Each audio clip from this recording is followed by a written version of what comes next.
Бүгін болып өткен оқиялар, хабарлар жана жаңылыктар менен Күн Кабар Ак Кеме студиясында Адлет Амангулов. Саламатсыздарбы? Кыргызстанга үзгүлтүксүз аба каттамдарын жүргүзүү Туркия макулдугун берди. Бул тууралуу Жарандык авиация агенттигинин директору Курманбек Акышев билдирди. Анын айтымында учурда Кыргызстанда чек аралар жабык болгондуктан бул маселе боюнча сүйлөшүүлөр уланууда дейт.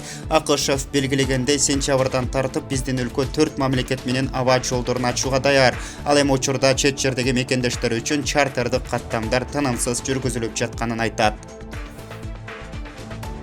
Быйыл 1-июльдан 31-июлга чейинки аралыкта Россиядан 35 чартердик каттамдагы учак жана 32 автобус менен дээрлик 8000 кыргызстандык мекенине кайтып келди. Жалпысынан пандемия башталгандан берки убакта 20-марттан тартып 3-августка чейин Россиядан 22.500 миңдей кыргызстандык кайтты. Алардын алып келиши үчүн жалпысынан 93 чартердик авиакаттамдар жана Казакстандын аймак аркылуу Оренбург жана Самара облустарынан 52 автобус уюштурулган. Кыргызстандан Россиядагы элчилиги өлкөдө эпидемиологиялык кырдаал турукташа электигине байланыштуу отурумдук авиакаттамдар жүргүзүлө элек экенин жана орус-казак чек арасы дагы ачыла элек экенин эскертүүдө. Дипломатиялык мекеме Россиядагы кыргызстандыктарды сабырдуулукка үндөп, орус-казак чек арасына чогулбоого чакырды. Маалыматта жазылгандай, жумуш таба албаган мигранттар үчүн элчиликтин жана мамлекеттик миграция кызматынын сайттарында 3500дөн ашуун иш орундары тууралуу маалыматтар жайгаштырылган. Элчиликтин 2019-жылдагы маалыматына караганда Россияда 1.200.000 кыргызстандык бар, алардын 500 миңдейи орус жарандыгын алган. Кыргызстан менен Туркиянын ортосундагы аба каттамдары жанданды. Бул тууралуу Туркиянын Кыргызстандагы элчилиги Facebook баракчасында маалымат таратты. Маалыматта 4-августтан баштап Стамбул-Бишкек Стамбул каттамы боюнча жумасына 2 жолу Turkish Airlines авиакомпаниясынын рейстери аткарылары жазылган. Стамбул-Бишкек каттамы боюнча учакка Кыргызстандын жарандары, Кыргызстандагы чет өлкөлүк дипломаттар, Кыргызстанда эмгек визасы болгон чет өлкөлүктөр, кыргызстандык менен расмий никеде турган чет өлкөлүктөр жана туугандары, жүк ташуучулар жана учкучтар гана алынары билдирилди. Ал эми элчилик Кыргызстандан Туркияга уча турган жүргүнчүлөргө эч кандай чектөөлөр болбой турганын кабарлады. Ошондой эле Кыргызстан Стамбул аэропортуна учуп барган кыргызстандыктардан ПЦР тести алынбайт жана алар обсервацияга жатпайт. Коронавирус пандемиясына байланыштуу Кыргызстан март айынан тартып чек араларын жаап, эл аралык каттамдарды токтоткон. Пандемия башталгандан бери март-июнь аралыгында Туркиядан Кыргызстанга бир канча чартердик каттам уюштурулган. 2000ден ашык жаран мекенине кайтарылган. Буга чейин Туркиянын Turkish Airlines, Pegasus авиакомпаниялары Кыргызстан менен аба каттамдарын 1-июлдан тартып калыбына келтирүүнү сунуш киргизген. Кечээ жана бүгүн Россиянын Оренбург облусундагы мекенине келүү үчүн аталган жерге топтолуп калган кыргызстандыктар 43 автобус менен Казакстан аркылуу жолго чыгышты. Бул тууралуу Кыргызстандын Тышкы иштер министрлигинен кабарлашты. 20 автобустан турган биринчи колонна 4-август күнү кечинде сапар алган. Анда 1101 жаран бар. Экинчи колонна 5-августта жолго чыкты. Анда 23 автобуста 1356 кыргызстандык келе жатат. Бул үчүн Кыргызстандын тышкы саясат боюнча ведомствосу коңшу Казакстан менен сүйлөшүүлөрдү жүргүзүп, жарандарды анын аймак аркылуу алып өтүү үчүн транзиттик коридор аштырган. Учурда бардык автобустар Казакстандын аймагында. Буга чейин жергиликтүү маалымат каражаттары Оренбург, Самара облустарындагы Россия-Казак чек арасынын аймагына топтолгон 3,5 миңден ашык Кыргызстан менен Өзбекстандын жарандары мекенине жөнөтүлгөнү жатканын жазып чыгышкан. Бишкек шаарында ооруп кайрылгандардын саны азайгандыктан жеке стационарды азырынча жаап туруу чечими кабыл алынды. Бул тууралуу шаар мэриясынан кабарлашты. Стационарлар ачылгандан бери кечээ эң аз сандагы оорулууларды кабыл алды. Күндүз 964, 5-августка караган түнү 173 гана бейтап кайрылган. Андыктан киши өтө аз же таптакыр жок стационарларды күз-кыш мезгилине карата күч каражатты үнөмдөө үчүн жаптык деп айтылат мэриянын билдирүүсүндө. Алар Сейтек мектебиндеги стационар, номер 95 мектептеги стационар, номер 83 мектептеги стационар, номер 81 мектептеги стационар, ошондой эле 94 мектептеги стационар, Арал кафесиндеги стационар, Каражыгач жаңы конушундагы Салтанат ресторанындагы түнкү стационар. Калгандары штаттык режимде иштеп жатат. Аларда шаардыктарга 40 дарыгер, 50 медайым, 30 санитар жана ыктыярчылар жардам берип жатканы маалыматта айтылат.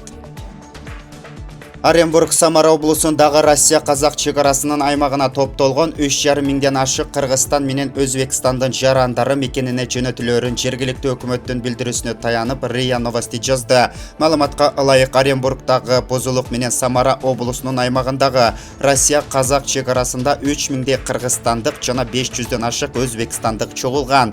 Бузулук жана Самара облусундагы Кыргызстандын жарандары 2 күндүн ичинде Казакстан аркылуу мекенине кайтарылат. Алардын саны 3 миңди түзөт. Өзбекстандын үйүнө кетүү мүмкүнчүлүгүн күткөн 500дөн ашык жаранадагы болжолдуу сүйлөшүүлөр аркылуу 6 августта чегараны кесип өтө алат. Алар мекенине темир жол транспорты менен жөнөтүлөт, деди облустун бийлиги.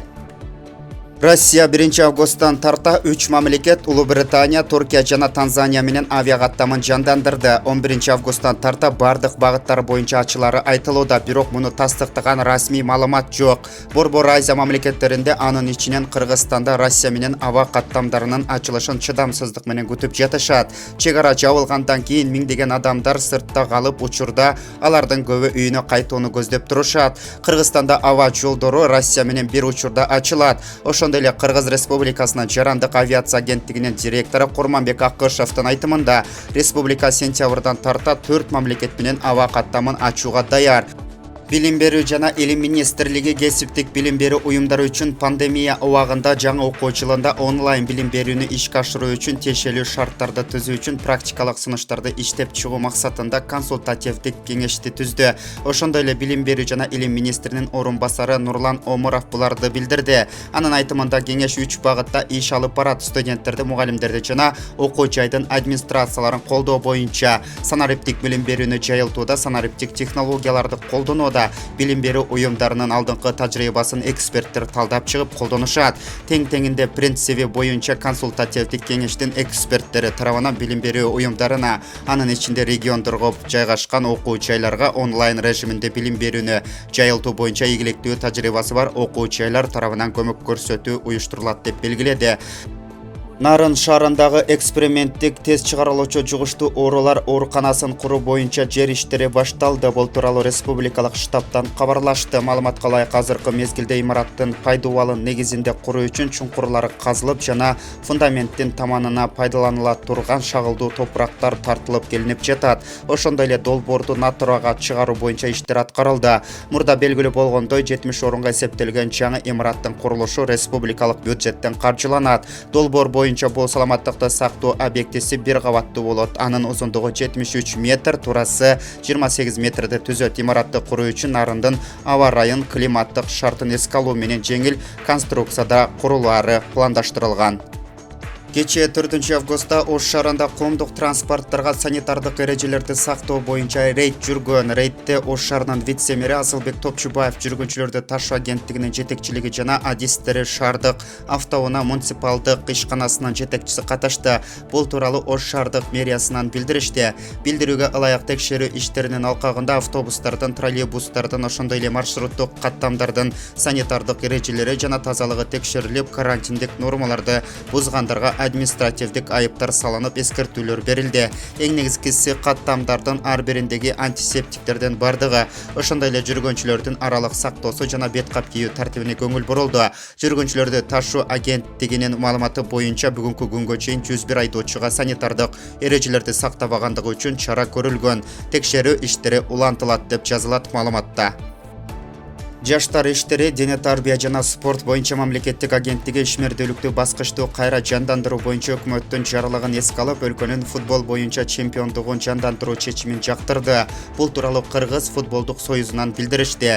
Билдирүүгө ылайык өлкөдө түзүлгөн эпидемиологиялык кырдаалды эске алуу менен Кыргыз футболдук союзунун аткаруучу комитети турнирди 2 айланпа менен өткөрүү чечимин кабыл алган. Чемпиондук борборлоштурулган таризде өтүп, бардык оюндар Кант шаарында орун алат. Коронавирус инфекциясынын таралышын алдын алуу максатында оюндар көрүүчүлөрсүз өткөрүлөт. Турнир Кыргыз спорт ТВ каналында онлайн көрсөтүлөт. Казакстан кошуна Челябинск облусунда куш тумоосунун очогу табылгандыгына байланыштуу Россия менен чектешкен жерине көзөмөл жасап, чектөө киргизди. Коңшу өлкөнүн айыл чарба министрлигинин ветеринардык көзөмөл комитети Челябинск облусунан тирүү канаттууларды, алардын жумурткаларын, этин, жүнүн жана канатын ташып келүүгө жана транзитке убактылуу тыюу салган. ошондой эле үй канаты суунун ысык буу менен иштешүүдөн өткөрүлбөгөн. Ошондой эле жүн канаты алынбаган, башка азыктардан ташып келгенге болбойт. Жада калса алар камалып турган жабдыктар андан кийин союп кескен шаймандар алынып келинбесин деген министрлик. Учурда чек ара аймактарындагы кырдаал региондордун ветеринардык кызматтары тарабынан өзгөчө көзөмөлгө алынган. 3-4 август күндөрү Челябинскинин ветеринардык жана фитосанитардык көзөмөл кызматы куш тумоосу вирусунун генетикалык материалдары табылганын кабарлаган. Октябрь айынан тарта Россияда коронавируска каршы массалык эмдөө башталышы күтүлүүдө. Бул тууралуу Россиянын саламаттык сактоо министри Михаил Мурашко кабарлаган. Ошондой эле акырындык менен жардам берүүнүн жаңа системасын ишке ашыра баштайбыз. Элди коронавируска каршы массалык түрдө эмдөө октябрь айынан тарта башталышы күтүлүүдө, деди Мурашко. Эске салсак, Россия коронавируска каршы вакцинаны сынап өткөн. Бизге катталыңыздар, жана жаңылыктардан биринчи болуп угуңуздар. Кийинки чыгарылышка чейин саламатта болуңуз.